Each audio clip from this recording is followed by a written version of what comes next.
삼조고. 예로부터 우리 역사와 함께하며 우리 한민족의 영원한 상징이었다. 삼조고는 우리나라의 고유 사상인 삼신사상을 표현하고 있으며 생성, 소멸, 변화를 함축하고 있는 우리나라 삼수문화의 대표적인 상징이다. 이러한 내용을 규명하고 있는 한민족과 해속의 삼조고.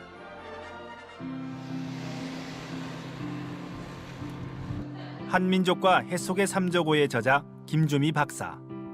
그는 국내외 몇 안 되는 삼조고 전문가로 알려져 있다.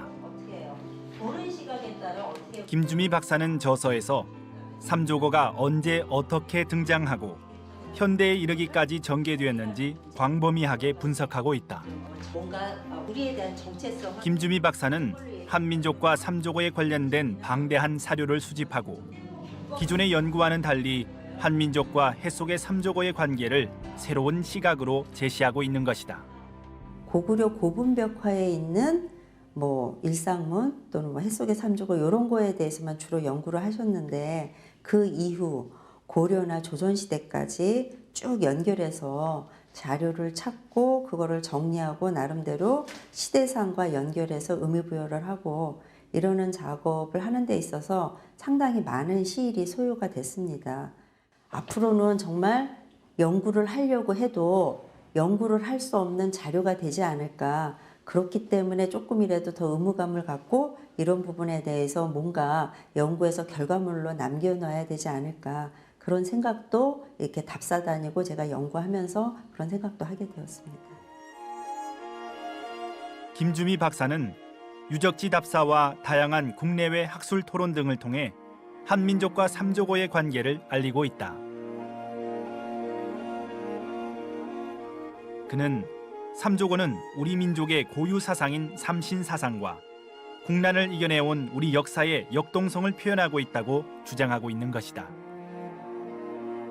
우리의 역사가 지금까지 면면에 이어져 온 것은 바로 절망의 순간에도 희망을 노래했기 때문에 우리의 역사가 지금까지 이어져 온 것이 아닌가. 그러한 부분들을 개인한테도 적용시켜 본다 그러면 어려움의 순간에 조금 더 용기를 갖고 희망을 갖고 살 수 있는 그런 메시지를 해속의 삼조고를 통해서 우리가 다시 한번 확인해 볼 수 있지 않을까 이제 그런 생각을 해봅니다.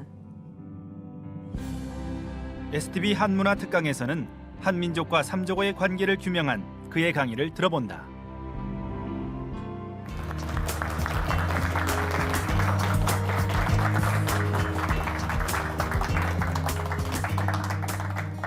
네, 안녕하십니까. 오늘은 그 세 번째 강의로서 그 일상문의 도상학적인 고찰과 문화권에 따른 특징에 대해서 살펴보고자 하겠습니다. 먼저 그 두 번에 걸쳐서 이미 1주, 2주에 걸쳐서 제 강의가 진행되었는데요. 어떤 내용들이 진행되었는지 간략하게 정리하고 난 다음에 오늘 강의로 들어가도록 하겠습니다. 첫 번째 주 강의에서는 이제 6주 동안에 한민족과 해속의 삼조고라는 그러한 주제하에 이제 그 소타이틀로 6개의 주제로 나누어서 이제 살펴보게 되는데 첫 번째는 전체적으로 6주 동안에 어떤 내용들을 살펴볼 건지 그다음에 각 주에 주로 살펴볼 내용들은 어떤 건지에 대해서 개략적인 내용들을 소개를 드렸습니다.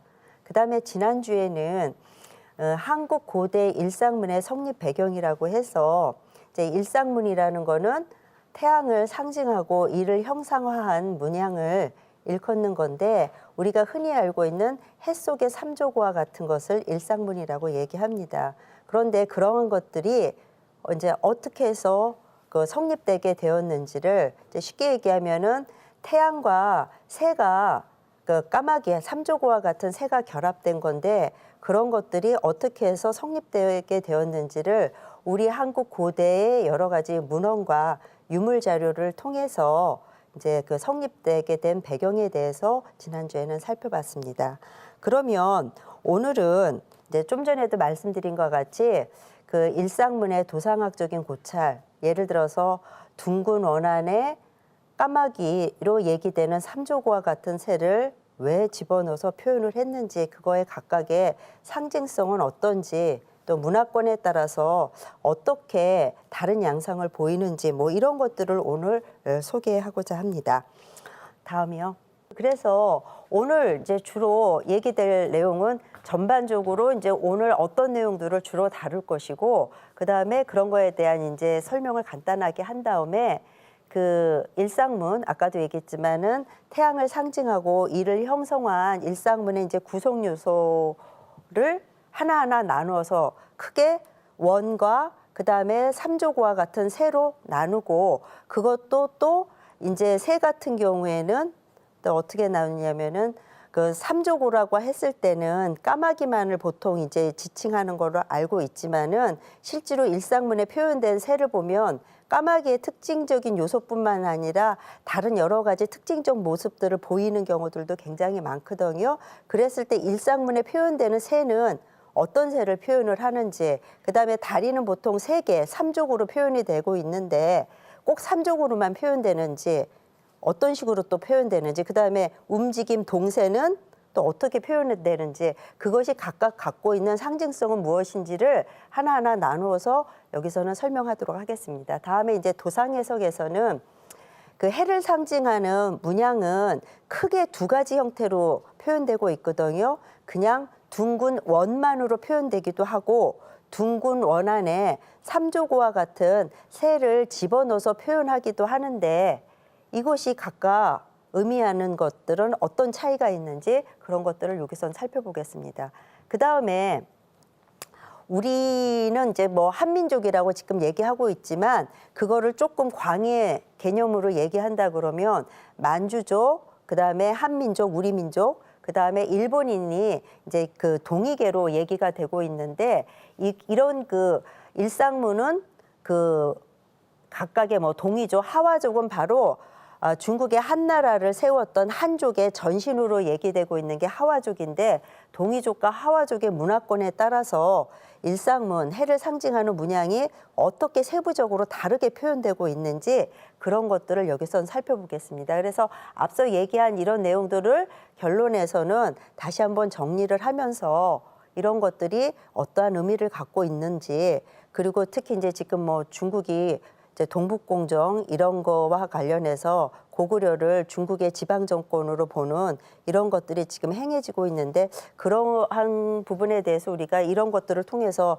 어떠한 대응 논리를 가질 수 있을지 그런 것들을 간략하게 정리하는 시간을 갖도록 하겠습니다. 그 오늘 강의할 내용을 조금 더 이렇게 자세하게 이렇게 좀 정리를 먼저 하고 난 다음에 각 그 세부 내용으로 들어가도록 하겠습니다. 좀 전에 말씀드린 것과 같이 그 일상문, 즉 태양을 상징하고 이를 형상화한 일상문은 둥근 원만으로만 표현되기도 하고, 원과 새가 결합된 모습으로 표현되기도 하고, 또 원과 새가 결합된 경우 일상문에 그려지는 대표적인 새로서는 여러분도 잘 알다시피 이제 뭐가 알려져 있죠? 3발 달린 까마귀, 이제 삼조고로가 알려져 있습니다. 그런데 오늘 이제 여러 가지 제가 자료들을 보여드리면 꼭 일상문에 삼조고만이 그려지는 것은 아닙니다. 까마귀 외에 그 물새라든지 또는 우리 주변에서 흔히 볼 수 있는 일반적인 새의 모습도 일상문에 그려집니다. 그 다음에 다리가 꼭 셋으로만 그려지는 것도 아니고 둘로 표현되기도 하고, 그 다음에 서 있는 정지된 모습이 아니라 날아가는 모습으로 그려지기도 합니다.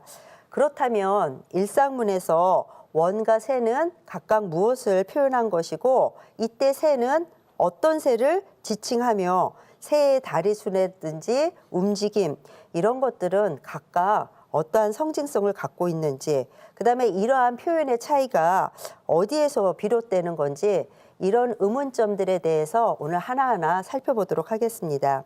이를 위해서 먼저 구성 요소를 아까도 말씀드린 것 같이 원과 새로 크게 나누고 난 다음에, 또 새는 그 일상문에 표현되는 새를 일반적으로 이제 현조라고 얘기를 하는데, 그러면 현조의 개념은 과연 뭐를 현조라고 하는지, 그다음에 왜 그런 개념의 현조가 일상문에 왜 등장하는지, 그런 등장 배경, 그다음에 다리수, 움직임 이렇게 세부적으로 나누어서 그 상징성을 살펴보겠습니다. 또한 이러한 내용들을 토대로 해서 동이족과 하와족, 아까 동이족이 뭐고 하와족이 뭔지 개념에 대해서는 잠깐 설명을 드렸습니다. 문화권에 따라서 어떠한 특징적인 부분들을 나타내고 있는지 이런 것들을 비교해 보고자 합니다. 이제 이러한 접근 방법은 고구려 고분벽화의 일상문을 지금까지는 많은 학자들이 중국의 한대와 당대, 당나라 때의 일상문의 영향하에서 고구려가 나름대로의 독자성을 가지고 변화 발전하는 것으로 보는 것들이 대부분의 시각이었습니다.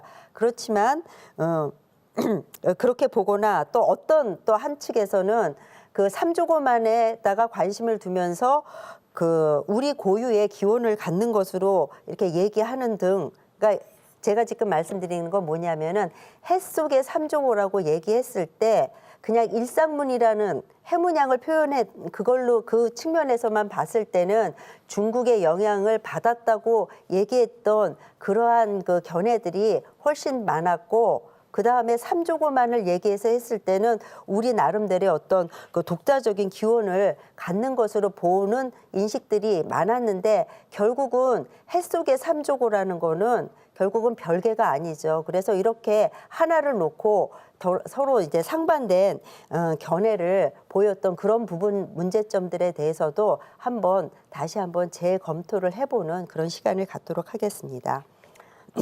그 일상문의 구성 요소 중 먼저 원의 상징성에 대해서 언급하고자 합니다. 아까 말씀드린 대로 일상문은 원 안에 새가 그려지기도 하고 원만으로 표현되기도 한다고 했습니다. 그렇지만 어떤 경우든지 원은 태양을 상징하고 이를 형상화한 일상문에 있어서 없어서는 안 되는 필수적인 요소입니다. 그렇다면 왜 원으로 태양을 표현한 것일까? 이제 그 이유는 몇 가지로 생각을 해볼 수 있는데, 첫째, 그 하늘 세계를 대표하는 태양을 원으로 나타냄으로써 옛날부터 동양에서는 천원지방이라고 해서 하늘은 둥글고 땅은 이제 네모지다라고 얘기했는데, 이러한 동양의 오래된 인식을 반영하고 있기 때문이 아닌가, 그렇게 해석을 해볼 수 있습니다. 그 다음에 원은 어때요? 계속 어떻습니까? 계속 돌죠. 그래서 주기적 획일성을 지닌 곡선이기 때문에 무한의 순환론을 이제 상징하기 때문으로 볼 수 있겠습니다. 다음이요. 네. 그러면 주로 태양을 그러니까 태양을 상징하고 이를 형상화한 일상문은 어떤 용도에 주로 사용이 되는지 크게 두 가지 용도로 살펴볼 수가 있습니다. 첫째, 여기 여러분들이 보는 바와 같이 하나는 고구려 고분에 그려졌고, 하나는 요 옆에는 뭐예요? 묘비죠. 묘비의 그 위에 상부에 그렇게 일상문이 표현이 됐습니다. 이제 이 경우는 원 안에 이렇게 까마귀와 같은 삼조과 같은 새를 집어넣어서 표현한 경우고, 이 경우는 뭐예요? 새 없이 둥근 원만으로 표현한 경우입니다. 그런데 그러면 왜 이렇게 죽은 자와 관련된 공간이라든지 그 다음에 또 뭐 묘제라든지 이런 데에 왜 일상문을 왜 표현한 것일까? 아까도 잠깐 얘기했지만 일상문 둥근 원은 뭘 상징한다 그랬죠? 무한의 순환론을 상징한다고 했습니다. 그래서 결국 보면 태양은 아침에 떠오르고 저녁이 되면 어김없이 지고 그 다음이 되면 또 아침이 되면 다시 어떻게 됩니까? 다시 떠오르죠. 그래서 이런 거를 죽은 자와 관련된 공간이나 유적과 유물에 표현을 하는 거는 태양처럼 죽은 사람이 죽고 난 사후 세계에 다시 모하기를 바라는 마음에서 다시 부활하고 신생하기를 바라는 마음에서 그려놨다고 해석해 볼 수 있습니다. 다음이요. 또한 국가 출현과 함께 최고 통치자를 천자 내지 천손으로 인식함으로써, 그러니까 이제 국가가 형성이 되니까 이제 최고 통치자들은 자기의 지배 논리를 어디에서 찾았냐면은 하늘에서 그 지배 논리를 찾고 스스로 천자, 이제 천손이라고 얘기하면서 자기의 지배 논리를 이제 정당화하게 되는데 그렇게 함으로써 이제 하늘 세계를 대표하는 태양과 이를 형상화한 일상문은 바로 뭐의 상징물로 사용이 되냐면은 왕권의 상징물로 사용이 됩니다. 그런데 이때 이제 둥근 원으로 표현되는 이제 일상문은 태양의 영속성을 나타내며 이러한 태양의 계속 지지 않는 영속성 이런 거는 결국 어떤 마음을 나타내냐면은 왕조가 태양처럼 영속하기를 바라는 그러한 희망사항을 나타낸다고도 볼 수 있습니다. 여기 보여지는 이제 그 대표적으로 왕권의 상징물로 사용된 예를 살펴보겠는데요. 이거는 뭐냐면 임금이 앉는 용상 위에 이렇게 펼쳐졌던 병풍입니다. 그런데 해와 달과 이렇게 5개의 그 커다란 산봉우리가 그려졌다 그래서 일월오악도라고 하는데 여기 보면 해와 달이 여기 그려져 있죠. 이거는 결국 뭐예요? 그 하늘에 굉장히 많은 무수한 별들이 있는데 그 중에서 가장 천상에 있는 그러한 물상을 대표하는 거가 바로 해와 달이기 때문에 이런 걸 통해서 이제 왕권을 상징한다고 볼 수 있습니다. 여기 보여지는 거는 뭐냐면 대한제국 시기 때 의장기 중 해를 나타낸 일기입니다. 그런데 이제 재미난 것 중에 하나는 뭐냐면 조선시대에는 의장기 중에 해와 달을 그린 일기와 월기를 사용하지 않았습니다. 그 이유는 해와 달은 천상의 대표적인 물상이기 때문에 누구만 사용할 수 있다고 인식했냐면은 황제국 내지는 천자국만 사용한다고 할 수 있다고 인식을 했습니다. 그래서 조선시대에는 사용하지 않았는데 유일하게 사용했던 시기가 단 한 시기 있습니다. 바로 대한제국 시기입니다. 대한제국 시기는 여러분도 아시다시피 스스로 물론 당시 서구 열강의 여러 침탈 과정 속에서 어려움을 겪기는 했지만 황제국으로서의 면모를 다져 나가기 위해서 이제 대한제국이라는 이름하에서 모든 이제 새로운 여러 가지 시도를 하는 그 시기인데 그 시기에만 의장기 중 뭐를 살필 수 있다? 일기와 월기를 살필 수 있습니다. 그래서 이런 것들이 바로 이제 대표적으로 왕권을 상징하는 데 사용했던 이제 일상문이라고 볼 수 있습니다. 다음이요. 그 일상문에 등장하는 새, 일상문에 등장하니까 태양을 상징하는 그런 문양에 등장하니까 결국 무슨 새라고 볼 수 있어요? 태양새라고 얘기할 수 있죠. 태양새는 까마귀와 같은 검은색의 현조로 알려져 있습니다. 이 현자는 검을 현자라는 의미도 있고 또 이제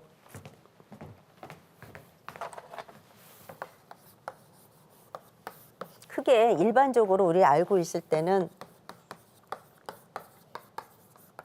검을현으로 알고 있잖아요. 그런데 이 뜻은 단순하게 검다라는 의미가 있는 게 아니라 여러분들 그 천자문의 첫 번째 구절에 나오는 게 어떤 얘기가 나오죠? 하늘천, 땅지, 검을현, 누를확 나오죠. 그러면 하늘이 뭐하다고 얘기합니까? 검다고 얘기하죠. 그리고 땅은 누렇다. 이때 하늘이 검다라는 거는 색깔이 검다라는 의미가 아니라 이거는 다른 의미로 뭐냐면은 깊고 오묘하다라는 뜻이 있습니다. 그래서 여기서 현조라는 개념은 경우에 따라서는 검은색을 의미하기도 하지만 또 깊고 오묘한 하늘새를 의미하는 그런 두 가지 뜻을 갖고 있는 걸로 여러분들이 인식하시면 될 것 같습니다. 그럼 이제 좀 더 자세하게 여러분들한테 풀어서 말씀드리도록 하겠습니다. 이제 일반적으로 검은색의 현조로 알려져 있는데 일상문에 그려지는 태양조를 뭐라고 불렀냐면은 준호, 금호, 삼조고 등 뭘로 인식했냐면 까마귀로 인식을 했습니다. 그 다음에 특히 이제 한국이나 몽골이나 일본 등 동북아시아의 여러 종족들의 신화 속에는 이제 까마귀뿐만 아니라 검은색의 독수리, 매, 까마귀, 제비가 굉장히 중요한 역할로 등장하고 있습니다. 이제 이런 맥락에서 본다 그러면 까마귀는 단순하게 그 특정한 새를 의미한다기보다는 검은새 내지는 현조의 범칭으로 볼 수 있습니다. 그것을 반증해주는 좋은 예가 뭐냐면은 까마귀라는 말이 가마고에서 왔는데 감하고는 어떤 의미냐면 검은새라는 의미를 지니고 있습니다. 그래서 이때 까마귀라고 얘기했을 땐 단순하게 까마귀라는 하나의 특정한 새만을 지칭하는 게 아니라 그렇다 그러면 검은새의 전체의 어떤 범칙 내지 총칭으로 얘기될 수 있다라는 거죠. 그다음에 아까 제가 잠깐 얘기했지만 일상문에는 그 까마귀의 형태적인 특징만을 갖고 있는 새가 등장하는 것만은 아니라고 얘기했습니다. 그런데 이제 한안 대사전을 찾아보면은 현조를 뭐 제비나 이런 거 말고 또 뭘로 풀이하기도 하냐면 학을 현조로 풀이하기도 합니다. 그다음에 상학경기라는 그런 그 책자에는 학을 양의 새이다라고 기록하고 있습니다. 즉 양조는 다른 말로 얘기하면 뭘로 해석할 수 있죠? 태양조라고 얘기할 수 있습니다. 그래서 학이 결국은 뭐다? 현조이면서도 태양조를 상징하고 있음을 볼 수가 있습니다. 그런데 일상문에 그려지는 태양조는 까마귀와 같은 현조로 인식되고 있어서 결국 뭐하고 뭐가 다 상통하다는 걸 알 수 있냐면은 학이라든지 태양새라든지 현조, 까마귀들이 서로 밀접한 연관성을 갖고 있는 그런 서조로 인식되고 있음을 우리가 확인할 수가 있습니다. 그다음에 이제 독수리 매는 시베리아와 몽골에서 그 샤만의 정령으로 인식이 되었고, 까치는 여러분들 그 백과사전인데 이제 생물에 관한들 조류백과사전 이런 것들을 찾아보면은 그 까치는 까마귀과에 속하는 새로 우리한테 기쁜 소식을 알리는 길조로 알려져 있습니다. 그 다음에 제비는 뭐 강남 갔던 제비가 돌아온다는 얘기도 있듯이 계절이 바뀌고 비가 오는 것을 알리는 새라는 점에서 하늘에 어떤 대리자 내지는 메신저로서 솥대 위에 얹어진 새가 까마귀 또는 오리와 같은 철새였다는 것과도 상통합니다. 지난번에 그 솥대 신앙에 대한 거를 일상문의 그 성립 배경을 얘기를 하면서 솥대 신앙이라든지 그 다음에 이게 풍장 내지는 조장이라고 얘기했죠. 그런 것들도 그 일상문의 그 성립 배경, 즉 그 맹금류와 같은 까마귀와 같은 맹금류를 표현하는 것과 밀접한 관련성이 있다는 얘기를 했는데 이제 그것과도 이제 같은 뭐 맥락이라고 볼 수 있습니다. 그 다음에 학 같은 경우에는 겨울철새입니다. 그 다음에 문과 급제를 했을 때 그거를 기념하기 위해서 솥대 위에 올려져 있던 새이기도 합니다. 그래서 학이 결국은 뭐예요? 철새이면서 물새라는 거죠. 이제 이런 거는 그 솥대에 주로 올려졌던 오리와 같은 성격을 지닙니다. 그래서 일상문에는 그 맹금류의 특징적인 요소를 갖춘 삼조고로 얘기되는 그러한 모습의 새도 등장하지만 모의 특징적인 모습을 보이는 새도 그려진다.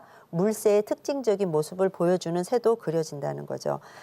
따라서 현조는 단순히 뭐 현조를 검은색으로만 얘기했을 때는 까마귀와 같은 뭐 이런 뭐 매, 독수리, 까마귀, 제비 뭐 이런 것들은 검은색의 현조라고 다 얘기할 수 있지만 학은 검은색이 아니잖아요. 그래서 아까도 잠깐 제가 여기서 말씀드렸지만 그 현조라는 의미는 단순하게 검은새만을 지칭하는 게 아니라 샤만의 정령이라든지 소식과 계절을 알리는 철새 등 일반적인 새들과는 그 차별화되는 깊고 오묘한 그러한 속성을 지닌 하늘새 내지 태양새를 의미한다고 해석을 해볼 수 있습니다.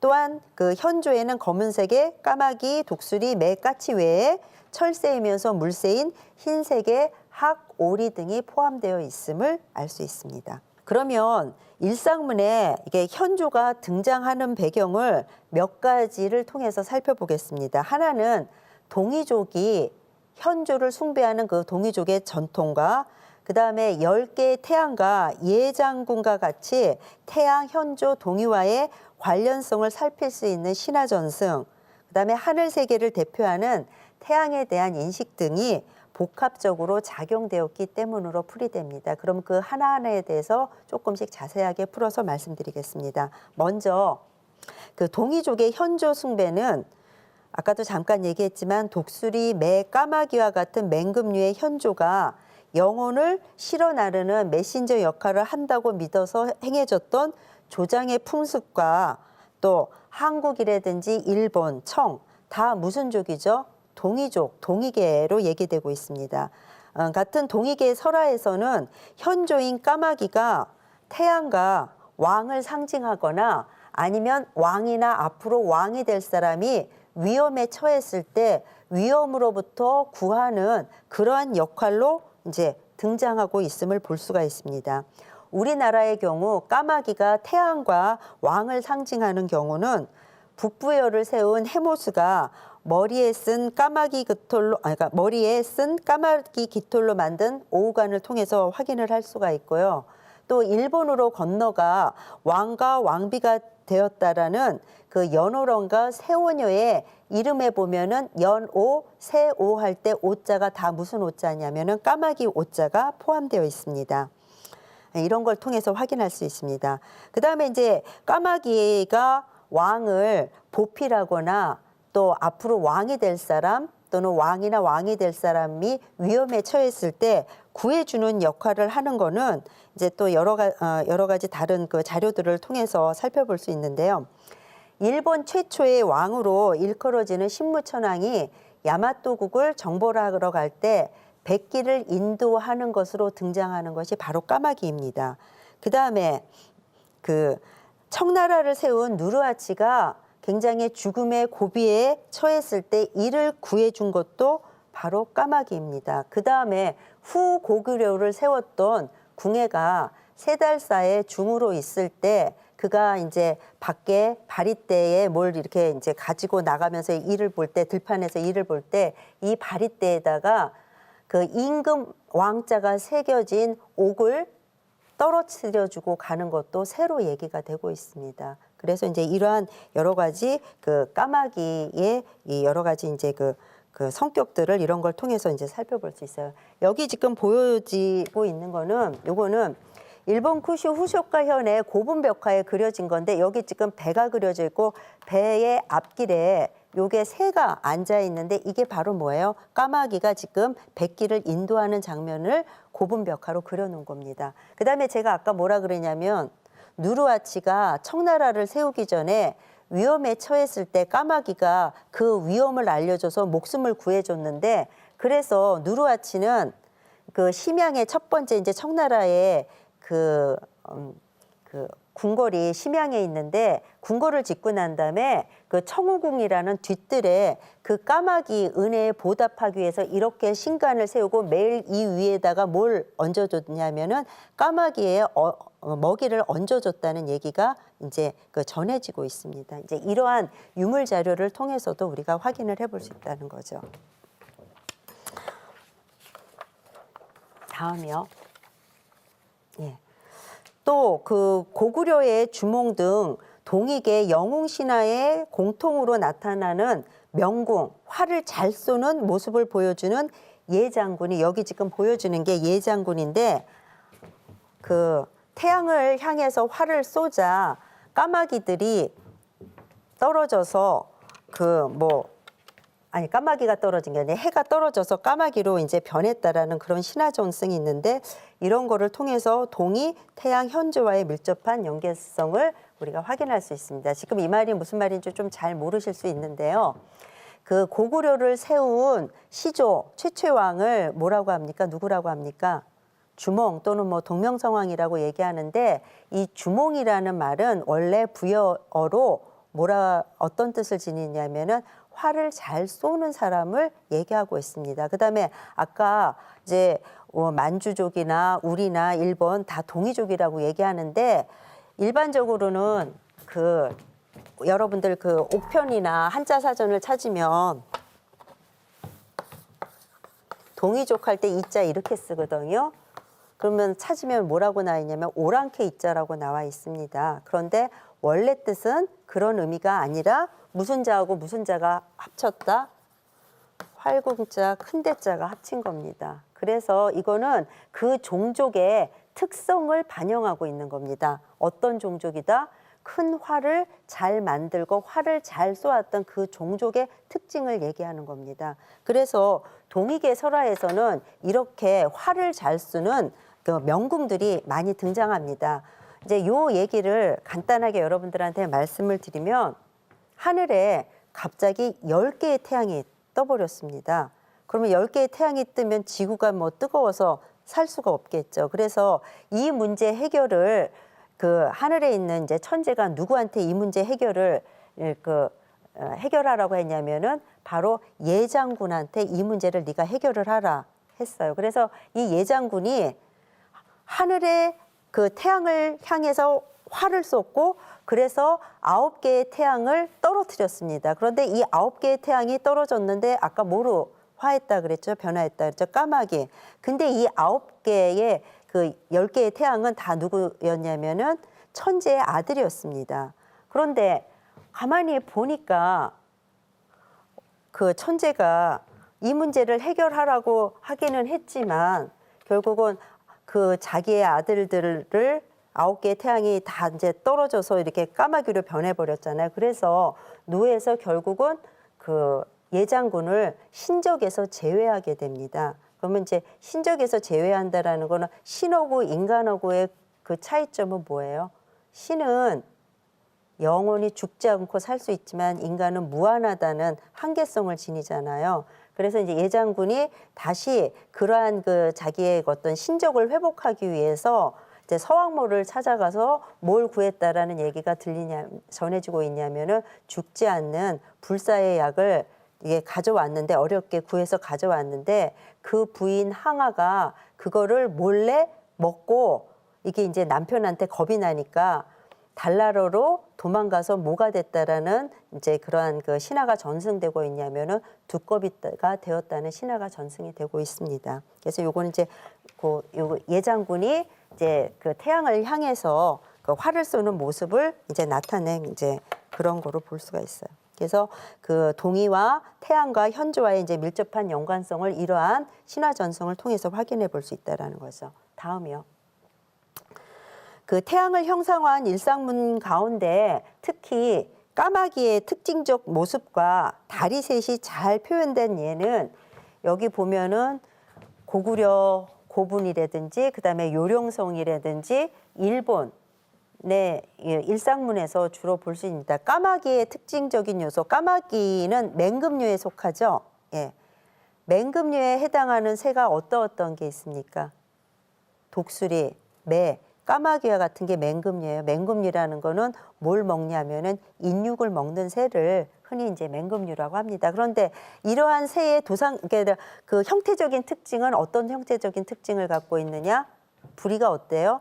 이렇게 갈고리 모양으로 날카롭게 굽어져 있고 그다음에 부리부리한 눈매와 굉장히 날카로운 발톱 뭐 이런 것들을 특징으로 하고 있습니다. 그래서 특히 아까도 잠깐 얘기했지만은 동이족의 생활 영역이라든지 이런 곳에서는 까마귀의 특징적인 형태를 갖추거나 삼족이 분명하게 나타난 그런 일상문들이 주로 많이 나타나는 것을 볼 수 있습니다. 그래서 이런 걸 통해서도 태양과 까마귀가 연계된 신화가 동이족과 밀접한 관계가 있음을 이제 확인할 수 있습니다. 다음이요.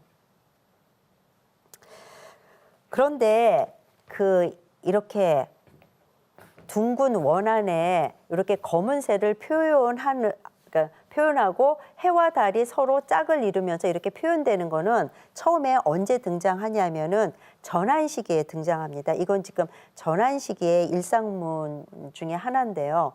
근데 여기 여러분들이 딱 보시다시피 처음에 전환시기에 이렇게 선보이는 이렇게 해를 상징하고 형상화한 일상문은 다리가 몇 개입니까? 여러분이 보시다시피 3족이 아니라 2족으로 표현되고 있습니다. 그다음에 여기 보여지는 새의 모습에서 까마귀의 특징적인 모습을 여러분들 보실 수 있습니까? 별로 안 보이죠. 우리 주변에서 흔히 볼 수 있는 뭐 참새라든지 굉장히 사실적인 이러한 조류의 모습을 표현을 하고 있습니다. 그래서 그 고구려 고분벽화에서 볼 수 있는 그런 새의 모습과는 굉장히 많은 차이점이 있다는 걸 알 수가 있어요. 그래서 왜 그러면 이런 차이점이 있는가? 제가 지난 시간에 잠깐 말씀드렸는데 이제 동이족이 어떻게 이동했는지 이동 경로에 대해서는 이제 크게 북중국에서 두 갈래로 나누어지는데 하나는 밑으로 내려와서 산동반도 지역에 정착을 하고 또 다른 하나는 북중국에서 만주 한반도를 건너서 일본으로 건너간 걸로 얘기가 되고 있는데 특히 진앙교체기 때 산동반도 일대에 그 동이는 진앙교체기 때 한족이 흡수 통합이 되고 한대 이후에 동이라고 하면은 만주족, 우리 일본을 지칭한다는 얘기를 했습니다. 그렇기 때문에 이게 이제 전환식이거든요. 한대 초인데 그 동이족의 이런 삼조고 문화를 한족이 처음에 받아들이기는 했지만 이런 것에 대해서 그 인식을 하기까지는 굉장히 일정 기간의 시간이 필요했음을 이런 걸 통해서 알 수 있다는 거죠. 그래서 삼족의 새가 등장하는 거는 전환 시기가 아니라 후한 시기 때 보여지고 그것도 주로 어디에 보여지냐면은 동이족의 생활 영역 내지는 이동 영역과 관련이 있는 지역에 주로 나타난다는 거를 알 수가 있습니다. 그다음에 그 하늘 세계를 대표하는 그 태양 아래 현조를 나타낸 것은 아까도 제가 잠깐 말씀드렸지만 천자문에서 하늘천 땅지 거물련 누르왕이라고 한 것과 같이 하늘이 검다라는 것을 현조로 표현한 것으로 풀이할 수 있습니다. 이때 현조는 단순히 검다라는 의미가 아니라 아까 뭐라고 했죠? 깊고 오묘하다라는 이제 그런 뜻으로 해석을 할 수 있고 그렇다 그러면 현조는 단순히 검은 새만이 아니라 깊고 오묘한 성격을 지닌 하늘새 내지는 태양새를 의미한다는 것과도 같은 맥락으로 볼 수 있습니다. 다음이요. 네. 이제 이번에는 이제 다리수 3족 내지는 2족 다리수에 대해서 살펴보겠습니다. 일상문에 등장하는 새의 다리는 모든 게 다 3족으로 그려지는 게 아니라 3족으로 그려지기도 하고 2족으로 그려지기도 한다 그랬습니다. 그러면 3족은 먼저 3족에 대해서 살펴보겠는데 3족은 그러면 어떤 의미를 갖는 것인가? 일반적으로 얘기되고 있는 것은 몇 가지로 정리해 보면 천지인 합일 사상을 나타낸다. 또 하나는 우리 태극기에 보면은 8개 그리죠. 예. 8개 보면은 3, 6, 5 맞나요? 4 이렇게 되잖아요. 8개 중에 지금 4개는 생략하고 했는데 이 긴 선은 양 중 양을 의미하고 짧은 단선은 음을 의미합니다. 그러면 긴 선 3개로 이렇게 한 거를 뭐라고 하죠? 건이라고 합니다. 건은 뭐예요? 하늘을 의미해요. 그래서 그 3족을 어떻게 해석하시는 분도 있냐면은 긴 선 8개 중 긴 선 3개로 하늘 나타낸 건을 그 완전한 양을 나타내는 거. 그래서 이제 3족을 완전한 양을 표현한 거다. 뭐 이렇게 보시는 분도 있습니다. 그 중에서 이제 천지인 사상을 중심으로 해서 이제 조금 더 얘기를 살펴보면은요. 그 하늘과 땅을 이어주고 매개하는 영적인 능력자를 지난번에 뭐라고 한다 그랬습니까? 샤만이라고 한다 그랬죠. 그리고 그러한 샤만의 주술적인 능력을 믿는 것을 샤머니즘이라고 한다는 거 지난 시간에 잠깐 얘기한 적이 있습니다. 그래서 그 샤만으로 대표되는 인간을 통해서 천지의 조화를 이루는 것을 천지인 합일 사상이라고 얘기를 합니다. 다음이요. 이를 그 반영해 주듯 그 무속과 관련된 이게 지금 여기 보여지는 게 뭐냐면은 삼재 부족입니다. 삼재 부족에는 어떻게 그려지냐면은 머리가 몇 개 달렸죠?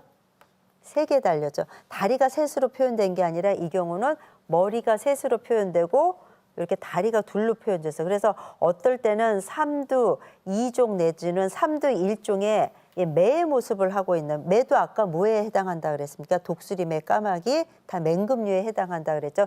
이러한 특징적인 모습을 그린 이런 새를 삼재 부적에 그려놓고 있습니다. 그러면 이제 그 천지인 합일 사상을 조금 더 자세하게 여러분들이 지금 개념적으로 조금 이해하기 어려우실지도 모를 것 같아서 조금 더 자세하게 풀어서 얘기하도록 하겠습니다.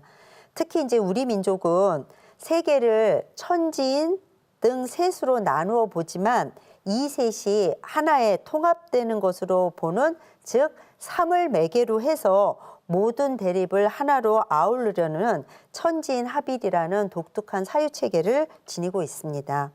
이 같은 그 한국인의 독특한 사유체제가 반영된 대표적인 산물이 바로 고구려 고분벽화에 그려졌던 해 속의 삼조고와 같은 걸로 우리가 인식할 수 있습니다. 그 노자의 도덕경을 보면 있음, 즉 유는 없음, 즉 무에서 생겼다. 도는 하나를 낳고 하나는 둘을 낳고 둘은 셋을 낳고 셋은 만물을 낳는다라는 말이 있습니다. 이 해 속의 삼조고를 도적경에서 언급되고 있는 숫자 개념에 대입을 해본다 그러면 해를 상징하는 둥근어는 바로 영의 개념으로 볼 수가 있고요. 그 다음에 음양 중 양으로 상징되는 붉은 해는 양이죠. 양의 상징이죠. 붉은 해는 일을 숫자 여기서 0, 1, 2, 3이라는 거는 산술적인 숫자를 얘기하는 것이 아닙니다. 일반적으로 짝수는 음수라고 하고 홀수는 양수라고 얘기합니다. 음양 중에. 그 다음에 붉은 해는 일을, 그 다음에 음양 중 음을 상징하는 해 속의 까마귀 삼조고에서 까마귀와 같은 검은색은 일을, 그 다음에 삼조고의 다리 셋은 이제 삼에 해당합니다.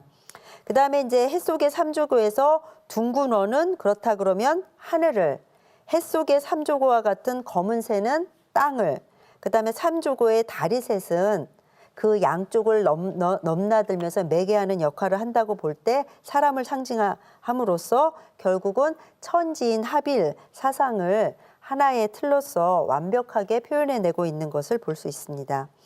더욱이 해 속의 삼조고에서 삼조고는 다리가 셋일 뿐만 아니라 새 자체가 어때요? 천상과 지상을 넘나드는 특성을 갖고 있죠. 그렇기 때문에 다리 셋만이 아닌 삼조고 자체를 천지인 중 사람, 인으로 인식할 수 있습니다. 아울러서 영혼, 아까 일상문은 주로 죽은 자와 관련된 뭐 묘제라든 공간, 그 다음에 왕권의 상징물 이런 데 사용된다 그랬습니다.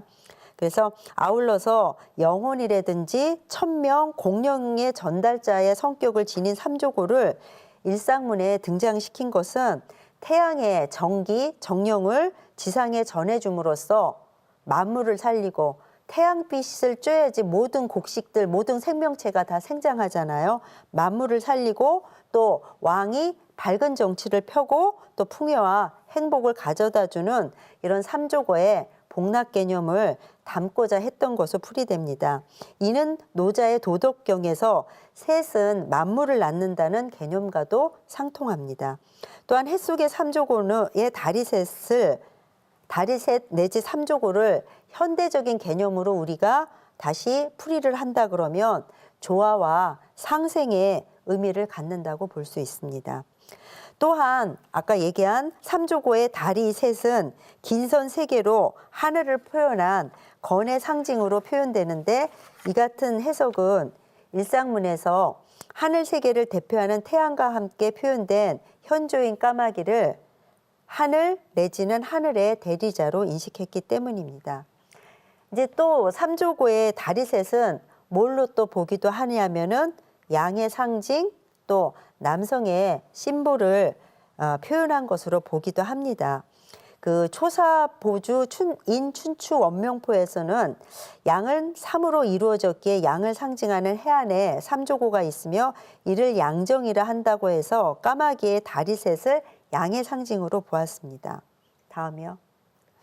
근데 여기 지금 보여지는 걸 보면 달 속의 두꺼비와 같이 음을 상징하는 자라와 거북이, 보통 자라와 거북이는 습지에서 살기 때문에 음을 상징하거든요. 음양 중. 그런데 이 경우에도 뭐예요? 다리가 지금 몇 개로 표현되고 있습니까?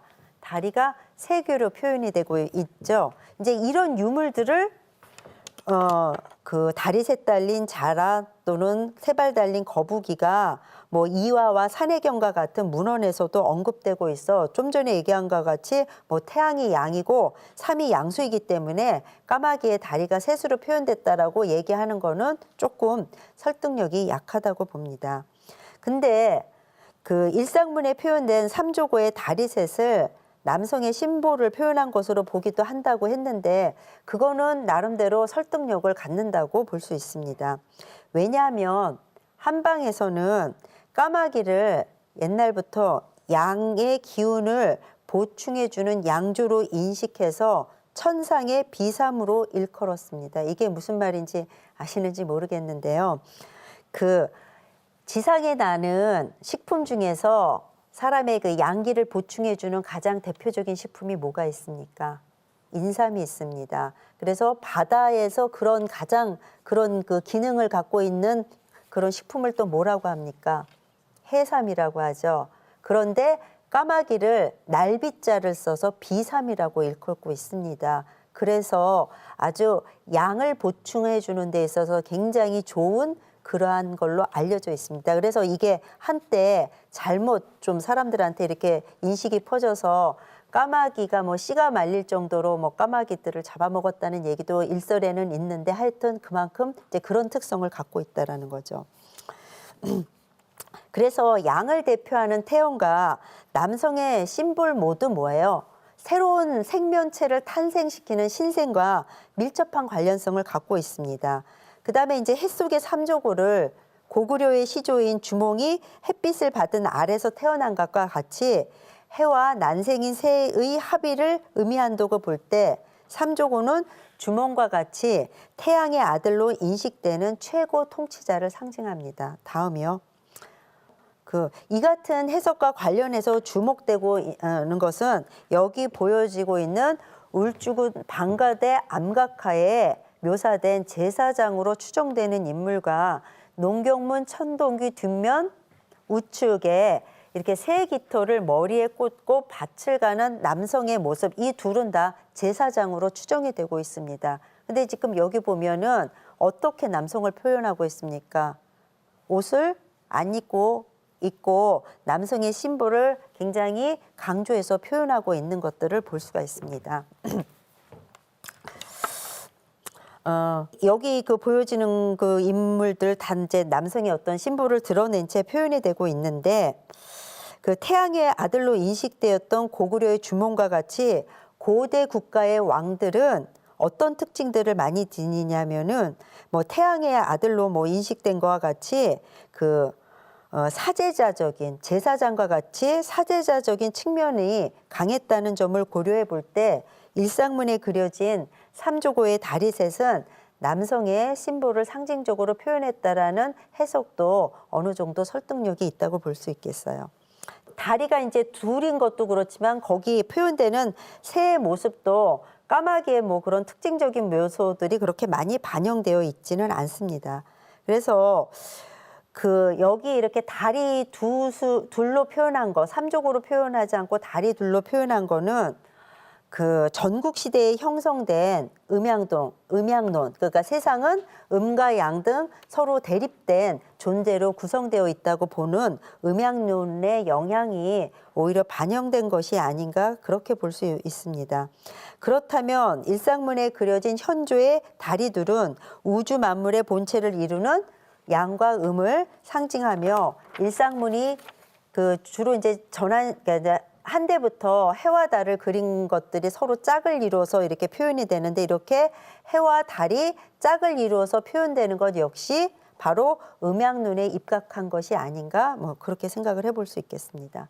이번에는 일상문에 그려지는 현조의 움직임, 동세는 어떤가, 그것이 또 어떠한 상징성을 갖는가 그런 부분을 살펴보겠습니다. 다음이요. 일상문에 그려지는 현조, 까마귀, 삼조고와 같은 현조는 여기 보여지는 것과 같이 이렇게 서 있는 정지된 모습으로 그려집니다. 대부분 많이. 그런데 서 있는 정지된 모습도 세부적으로 보면 어떠냐면 이거는 지금 날개를 어떻게 하고 있습니까? 날개를 접고 있죠. 그런데 경우에 따라서 날개를 이렇게 반원형으로 피고 있는 경우도 있고 또 어떤 경우는 날아가는 모습으로 표현되는 경우도 있습니다.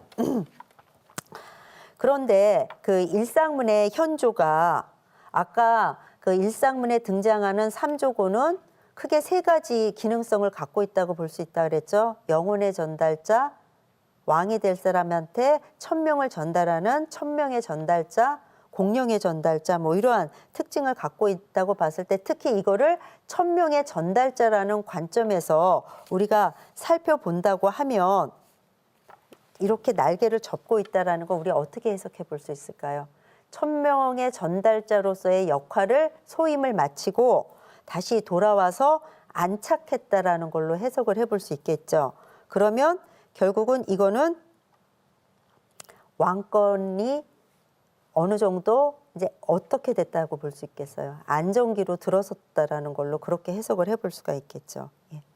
다음이요. 그런데 또 이 경우와 같이 요거는 굉장히 좀 특이한 경우인데 이렇게 날아가는 새의 모습으로 그러니까 날아가는 새의 모습을 사람의 모습으로 이렇게 형상화하고 요 가운데 배 부분에다가 이렇게 해를 일상문을 표현을 했는데 이 안에 새 역시 뭐 하고 있습니까? 지금 날아가고 있죠. 그래서 이거를 천명의 전달자 왕권과 연계시켜 보면은 어떻게 해석을 해볼 수 있을까? 천명이 어떻게 해요? 한 곳에 머물지 않고 다른 곳으로 날아간다고 해석을 해볼 수가 있죠. 그런데 재미난 게 그런 해석을 뒷받침해주 이렇게 일상문에서 새가 날아가는 모습으로 표현될 때는 정치적으로 안정기일 때보다는 혼란기일 때 이런 도상들이 훨씬 더 많이 이제 보여지고 있다는 거예요. 근데 이거를 그래서 천인 가문설을 표현한 것이 아닌가 이렇게 해석을 해볼 수 있는데 천인 가문설은 뭐냐면은 전한 무제때 여러분 한무제 많이 들어보셨죠? 무제 때 이제 동중서라는 제상이 등용이 되고 또 그에 의해서 유교가 국교로 자리매김하게 됩니다. 그런데 이 천인 가문설은 동중서에 의해서 제시된 유교 정치 철학인데 그건 뭐냐면 왕은 하늘로부터 천명을 받은 사람이다. 이렇게 얘기하고 있습니다. 그럼 이제 왕에 대한 뭘 인정해 주는 거예요? 왕에 대한 합법성을 인정을 해 주는 거죠. 근데 그것만 갖고 얘기하면 왕이 어떻겠어요? 아, 그래, 나는 천명을 받은 사람이야 라고 생각을 해서 자기 마음대로 전횡을 막 할 수가 있잖아요. 그러니까 이거를 뭐 해야 할 장치가 필요합니까? 제어해야 될 장치가 필요하죠. 그래서 나온 게 바로 천인가문설입니다. 뭐냐? 왕은 천명을 받은 사람이다. 그런데 천명을 잘 따르지 않고 백성을 잘 다스리지 않으면 뭐로서 경고를 하고 천재지변으로서 경고를 하고 그럼에도 불구하고 전혀 개선의 의지를 보이지 않는다. 천명이 다른 데로 옮겨간다는 얘기를 합니다. 천명이 다른 데로 옮겨간다? 무슨 말입니까? 왕이 바뀌거나 왕조가 바뀐다는 얘기입니다. 그래서 이게 이제 특히 정치적인 혼란기에 이런 것들이 많이 보여지기 있기 때문에 이러한 천인 가문설을 이렇게 도상으로 표현한 것이 아닌가 뭐 그렇게 해석을 해볼 수 있습니다. 다음이요. 그 일상문은 원만으로도 표현되기도 하고 원안에 삼조고와 같은 현조가 결합되기도 한다고 아까 말씀드렸습니다. 그러면 이 둘을 우리가 어떻게 해석할 수 있을까? 왜 원으로만 또 표현하기도 하고 왜 원안에 그 까마귀에 뭐 삼조고로 얘기되는 그런 검은새를 집어넣어서 표현하기도 하고 왜 그럴까? 그 원만으로 표현된 그 일상문은 태양을 뭘로만 인식한 거라고 볼 수 있죠? 양의 상징으로만 인식한 거라고 볼 수가 있습니다. 그런데 원 안에 삼조고로 일컬어지는 검은새를 집어넣은 거는 태양을 양의 상징만으로 인식한 게 아니라 결국 뭐예요? 양과 즉 생성과 소멸이 반복되는 영원성을 지닌 대상으로 인식했기 때문입니다. 아까 몇 번 얘기했지만 태양은 아침에 뜨지만 저녁이면 지죠. 그러니까 생성하고 소멸하고 그걸 계속 어떻게 합니까? 반복하죠. 그러니까 태양을 보는 인식이 다르다는 거죠. 그냥 둥근 원만으로 표현한 거는 태양을 뭘로만 인식한 거예요? 양의 상징으로만 인식했다면 그 둥근 원 안에 반대적인 요소, 붉은색의 둥근 원, 태양을 상징하죠. 거기에 반대적인 의미를 갖는 검은색 하면 여러분들 떠오르는 이미지가 뭐가 있어요? 죽음, 어둠 이런 의미죠. 반대적인 요소를 같이 표현했다라는 거는 결국은 태양이 완전한 양의 상징만이 아니라 양과 음이 계속해서 순환되고 교차되는 그러한 어떤 생성과 소멸이 그렇게 반복되는 영원성을 지닌 대상으로 인식했기 때문으로 그렇게 해석을 해볼 수가 있습니다. 그런데 중국의 경우 한대 이후에 그 유교 문화권, 중원을 중심으로 한 유교 문화권에서는 일상문에서 현조를 표현한 그러한 모습들은 잘 보이지 않습니다. 그 이유는 어떻게 해석을 해볼 수 있냐면 일상문의 현조 표현을 뭘로 인식을 했냐면은 태양의 흑점을 나타낸 것으로 인식을 했습니다. 그런데 옛날부터 아까도 얘기했지만은 태양은 뭐의 상징으로 얘기가 되고 있죠? 군왕의 상징으로 얘기가 되고 있습니다. 그래서 뭐 몇 년 전에 그 선덕여왕 드라마 했을 때도 여러분들이 기억하시는지 모르겠는데 그 주도권, 미실이하고 선덕여하고 주도권을 서로 다투는 과정에서 굉장히 중요한 어떤 그 사건이 일어나는데 그게 뭐냐면 어디에 관심을 갖게 되느냐? 일식에 관심을 갖게 됩니다. 일식에 관심을 갖는다라는 건 왜냐? 특히 동양에서는 천인합일설이라 그래서 하늘의 움직임은 끝나는 게 아니라 인간사에 영향을 미친다고 봅니다. 그러면 일식은 뭐가 뭐를 덮는 현상이죠? 달이 해를 덮는 형상입니다. 그러면 아까 해는 뭐의 상징이라고 얘기했습니까? 군왕의 상징이라 그랬죠. 그러면 그 반대적인 개념에 있는 건 누굽니까? 왕을 보필하는 신하가 되겠죠. 그러면 달이 해를 덮는다. 무슨 말입니까? 누가 누구를 덮는다는 얘기입니까? 신하가 왕을 덮는다. 그건 뭐죠? 쿠데타나 반정이 일어날 조짐이라고 생각했기 때문에 일식에 대해서 그렇게 예민했습니다. 그런데 어찌됐든 태양의 흑점이라고 인식했을 때 태양의 흑점 역시 뭘 가리는 것이 됩니까? 태양을 가리는 것이 되죠.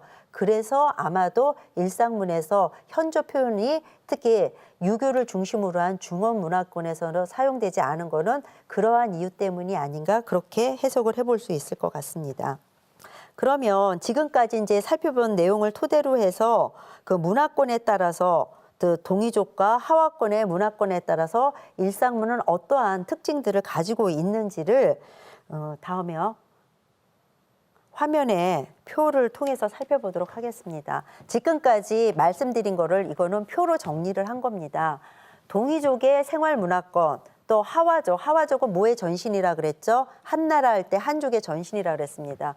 지금까지 보면 어떤 특징을 갖는다? 동이족은 일상문을 표현하는 데 있어서 뭘 꼭 표현을 하는 경우가 많다? 삼조고와 같은 현조를 표현하는 경우가 많습니다. 그래서 이제 현조 표현에 대해서는 동이족의 세토템을 반영한다. 그다음에 현조는 아까도 거물 현자만이 아니라 깊고 오묘하다는 뜻을 지니기 때문에 하늘색 태양소를 얘기할 수 있어서 결국은 하늘의 대리자, 하늘의 천의 실행자 이런 것들을 상징하는 걸로 이제 파악을 할 수 있습니다. 그다음에 동이족의 문화권에서는 삼조고 특히 뭘로 많이 표현이 됩니까? 새를 그릴 때 다리가 셋으로 표현이 됩니다. 그 다리 셋에 대해서는 크게 몇 가지로 아까 말씀을 드렸어요. 천지인사사, 그다음에 8개 중 천을 표현하는 건의 상징, 남성의 약물 내지는 남성의 심볼 이런 거 상징한다.